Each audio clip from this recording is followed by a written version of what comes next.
जय Hind defence friends, आप सभी का स्वागत है नोबल डिफेंस एकेडमी के ऑफिशियल यूट्यूब चैनल पे। आज हम बात करेंगे हमारे एक अहम टॉपिक पे कि मैथमेटिक्स, जो एनडीए का मैथमेटिक्स है, उसको किस तरीके से स्मार्ट वे में सीखा जाए, ना कि हार्ड वे में। तो हमारे साथ आज मौजूद है हमारे एक्सपीरियंस मैथ्स फैकल्टी। तो आज हम सर से बात करेंगे। सर, थोड़ा सा इसके बारे में बताइए कि मैथ्स जो है, एनडीए का मैथ्स जो है, वो बच्चे जो है हार्ड वर्क कर रहे हैं बट स्मार्ट स्टडी ना करने के कारण वो सक्सेस नहीं हो पा रहे हैं। तो आप क्या कहना चाहेंगे इसके बारे में? पहले तो जय हिंद स्टूडेंट्स, आपका क्वेश्चन बहुत अच्छा है। तो मैं पहले ये बता दूं, हार्ड वर्क करते हैं लेकिन स्मार्ट वर्क नहीं करते हैं। इसका ये मतलब है कि बच्चे आजकल क्या कर रहे हैं, सबका दिमाग आजकल यूट्यूब में है, सबका फोकस होता है शॉर्टकट तरीके से कैसे करें, फॉर्मूला बेस के थ्रू कैसे कर लें, सब में शॉर्टकट सोचते हैं। बच्चों, ये शॉर्टकट से काम नहीं चलता है। Maths is totally about concept. जब तक आपका कॉन्सेप्ट स्ट्रांग ना हो तो ये सब शॉर्टकट आपका बेकार है। शॉर्टकट आप बिल्कुल सीखिए, लेकिन पहले कॉन्सेप्ट डेवलप कीजिए। एक बार आपका कॉन्सेप्ट डेवलप हो जाए, उसके बाद आप शॉर्टकट जिस क्वेश्चन में लग सकता है उस पर फोकस कीजिए। आप मेहनत कर रहे हो शॉर्टकट पर, लेकिन आपका फोकस होना चाहिए था कॉन्सेप्ट पर।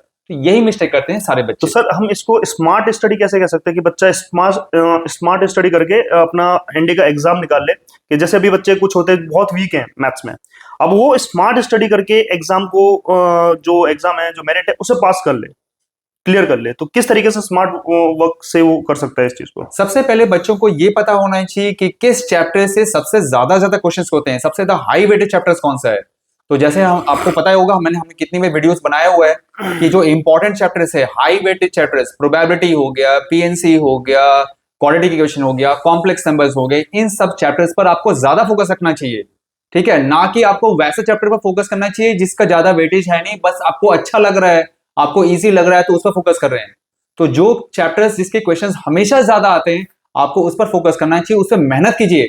भले आपको टाइम लग जाए 2-3 महीना ज्यादा मतलब आपको एक एक चैप्टर करने में 15-20 दिन लग जाए, लेकिन आप उसे फोकस कीजिए, आपको जरूर अच्छा रिजल्ट मिलेगा। सर, बच्चे, अभी आपने देखा होगा बहुत सारे बच्चों को आपने पढ़ाया, सारी चीजें की है और एनालाइज आप करते रहते हैं बच्चों के बीच में। तो बच्चे ज्यादातर गलती कहाँ, मिस्टेक कहाँ कर रहे हैं? बच्चे मिस्टेक यही कर रहे हैं आजकल। क्या कर रहे हैं, मैक्सिमम बच्चे जो क्लास में पढ़ाया जाता है उस पर फोकस नहीं करते हैं। उनका ध्यान हमेशा रहता है यूट्यूब पर, कि यूट्यूब पर वहां ये बता रहे हैं कि ये शॉर्टकट लगा दो, हम ये कर लेंगे, ये शॉर्टकट लगा दो, ये कर लेंगे।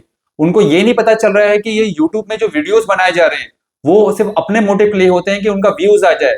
वो सब आपको वही क्वेश्चंस कराएंगे जिससे वो शॉर्टकट से क्वेश्चंस हो जाए, लेकिन आपको वो क्वेश्चन कभी नहीं कराएंगे जो क्वेश्चंस जो शॉर्टकट तरीके से ना हो जाए। तो यही फोकस तो ये है। सारे क्वेश्चंस नहीं हो सकते, मतलब ये नहीं कुछ हो सकते क्वेश्चंस हैं, हो सकते हैं, कुछ ही हो बाकी सकते सारे हैं। क्वेश्चंस नहीं आप हो इस बार सकते। के पेपर ही आप उठा के देख लीजिए, कितने ऐसे क्वेश्चंस हैं जो आप शॉर्टकट लगा कर सकते हैं। मैक्सिमम हो सकता है तो 10 से ज्यादा तो हो ही नहीं सकता, और वो भी वो जिन्होंने सबका जिसका जो बेसिक कॉन्सेप्ट है वो स्ट्रांग है वही कर पाएगा, ऐसे कर नहीं पाएंगे। तो बच्चों को ये बात समझ में नहीं आती है। तो पहला मेन चीज है कि आपको यूट्यूब से दूर रहना है और अपना कॉन्सेप्ट जो फंडामेंटल है उसको स्ट्रांग कीजिए, उसके बाद देखिए आपका रिजल्ट कितना अच्छा हो जाएगा। कई बच्चे सोचते हैं सर, जैसे हमने 11th का नहीं पढ़ा, 11th में कई बच्चे अच्छे से नहीं पढ़ते और 12th का अच्छा मार्क्स लेके आ जाते हैं। तो उस टाइम पे वो उनने क्या करना है, जैसे अभी 12th पास कर लिया बच्चे ने, 12th में उसकी 85 से ऊपर परसेंटेज आ चुकी है, लेकिन 11th में उसने पढ़ाई नहीं था, क्योंकि 11th का हमारे यहाँ जो सिस्टम है, हमारा एजुकेशन सिस्टम है, उसमें 11th को हमने इतना इंपॉर्टेंस दी नहीं है। तो बच्चा 11th नहीं पढ़ा, उसने 12th पढ़ा, तो उसके ऊपर कितना इंपैक्ट पड़ेगा और उसे कितनी मेहनत करनी है इस चीज को करने के लिए? सर देखिए, जैसे हमने पहले भी वीडियो बनाया हुआ है, मैंने बताया और अप्रोक्सीमेटली 120 क्वेश्चन में से 70 क्वेश्चंस अप्रोक्सीमेटली आती हैं क्लास 11th से, और 50 क्वेश्चंस आता है क्लास 12th से। और क्लास 12th का भी जो कॉन्सेप्ट है वो क्लास 11th पर ही डिपेंडेंट है। तो अगर आपका क्लास 11th का कॉन्सेप्ट क्लियर नहीं है, आपने मेहनत नहीं किया है, तो एनडीए का मैथ्स का पेपर क्लियर करना तो बहुत मुश्किल है।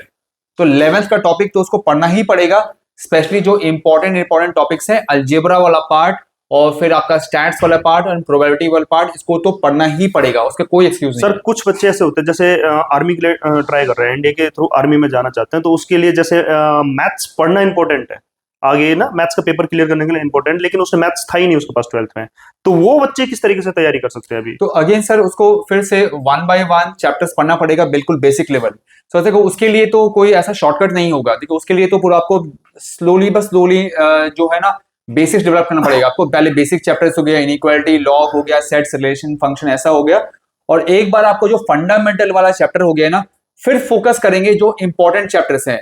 तो जैसे मैं बताया कि अलजेब्रा एंड कैलकुलस से सबसे ज्यादा क्वेश्चंस आते हैं, तो फिर उस पर फोकस करेंगे। और क्या उसके बाद क्या जो ऐसे बच्चे हैं जो ना 11th 12th में नहीं पढ़ा है, मैथ्स नहीं पढ़ा है, क्या वो बच्चे इन चीज को कर सकते हैं? अगर वो 6 बिल्कुल। मंथ, कितना टाइम उनको चाहिए एक्चुअली? उनको फिर ज्यादा टाइम चाहिए होगा, उनको तो फिर आपको कम से कम 1 साल तो मेहनत करना पड़ेगा। अगर आप फुल टाइम डिवोशन दे रहे हैं, हर दिन कम से कम 7-8 घंटा अगर मैथ्स में दे रहे हैं, तो बिल्कुल वो भी कर सकते हैं, कोई दिक्कत नहीं है इसमें। क्योंकि इसमें टोटल चैप्टर कितने होते हैं सर? इसमें आपका टोटल देखिए, टोटल चैप्टर्स तो बेस्ड ऑन होता है कि अलग अलग बुक्स के बेस पर डिपेंड करता है। अब आर डी शर्मा में देखेंगे तो आर डी शर्मा के अकॉर्डिंग तो 60+ चैप्टर्स होते हैं। अब एनसीईआरटी के हम चैप्टर्स में लाएंगे तो अप्रोक्सीमेटली 26-27 चैप्टर्स होते हैं, तो अप्रोक्सीमेटली इतना है। तो बच्चे जो अभी 12th पास आउट हो चुके हैं और उन्होंने आर्ट्स बैकग्राउंड से कर रखा है और उनके पास मैथ्स थी ही नहीं, तो अगर वो इसे करना चाह रहे हैं तो उनके लिए मतलब ये है कि उन्हें 1 ईयर देना ही पड़ेगा इसमें। देना ही पड़ेगा मिनिमम, और वो भी बहुत ज्यादा मेहनत करना पड़ेगा। अगर कोई बच्चा जो नॉर्मल जिसने मैथ्स लिया हुआ है 11th एंड 12th में, अगर वो 3-4 घंटा पढ़ रहा है तो आपको कम से कम डबल 7-8 घंटा मिनिमम पढ़ना पड़ेगा। और मिनिमम पढ़ने से भी नहीं होगा, आपको फिर बहुत सारे डाउट्स होंगे, क्योंकि आपने बहुत दिन से मैथ्स नहीं पढ़ा है। तो वो सारा डाउट्स आपको फैकल्टी से पूछना जरूरी है, ताकि आपका कॉन्सेप्ट और बेसिक्स स्ट्रांग हो जाए। थैंक यू सर, आपका अपना वैल्यूएबल टाइम देने के लिए। तो बच्चों, अगर आप भी अगर एनडीए का पेपर निकालने पेपर की तैयारी कर रहे हैं और वो सारी चीजें उसमें देख रहे हैं कि किस तरीके से करें, तो आपको पहले तो सबसे पहले शॉर्टकट्स के ऊपर नहीं भागना है। सारी चीज शॉर्टकट्स नहीं होती, कुछ कॉन्सेप्ट्स भी होते हैं और कॉन्सेप्ट्स के साथ साथ आपको स्ट्रेटेजी बनानी पड़ेगी स्मार्ट वे से। हार्ड वर्क करके मंजिल नहीं पाई जा सकती, हार्ड वर्क के साथ साथ आपको स्मार्ट वर्क करना पड़ेगा, तभी आपको सक्सेस मिलेगी। जय हिंद, जय भारत। जय हिंद।